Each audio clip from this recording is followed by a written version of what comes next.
Genius টুকি টাকিতে আমি জিনিয়া তোমাদের সকলকে বেঙ্গল ফিশ এন্ড ওয়েব চ্যানেলে স্বাগত জানাই।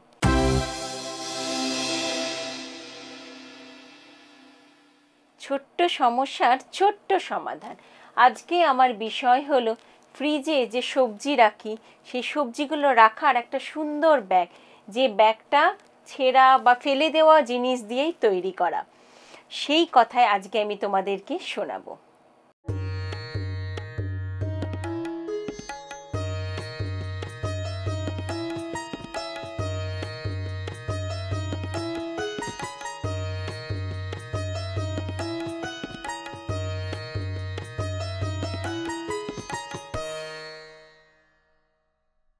ফ্রিজের মধ্যে আমরা আলাদা আলাদা করে সবজি রাখি, কিন্তু সেই সবজিগুলোকে রাখি প্লাস্টিকের ক্যারি ব্যাগে। সেটা রাখা খুব একটা ভালো না, কিন্তু খুব সহজ কিছু পদ্ধতি আছে যার মধ্যে সবজিগুলোকে আলাদা আলাদা করে রাখা যায়। তোমরা অনেকেই হয়তো বলবে, হ্যাঁ বাজার থেকে কিনে নেব, তারপরে সেই ব্যাগগুলোতে করে রাখবো। সেটা তো কিনতেই পারো, কিন্তু ঘরের এমন কিছু জিনিস যেটা ফেলে দিচ্ছ, যেটার ব্যবহার করছো না, সেই জিনিসটা দিয়ে খুব যত্ন করে কিন্তু সুন্দর সুন্দর ব্যাগ বানানো যায়।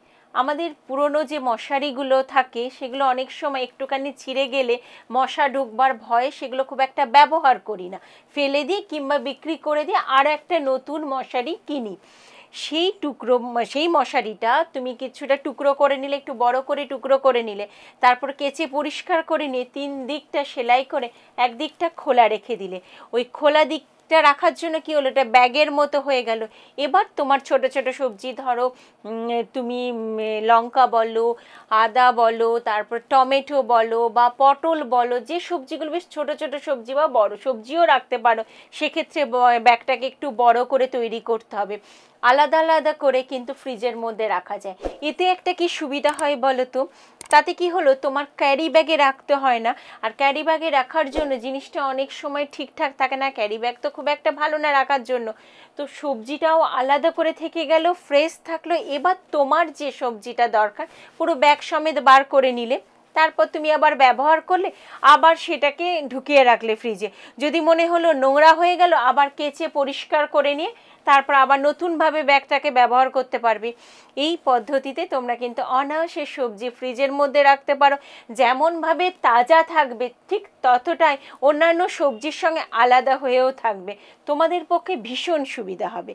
কেমন লাগলো এই টুকিটাকিটা, সেটা কিন্তু আমাকে জানাতে ভুল করো না।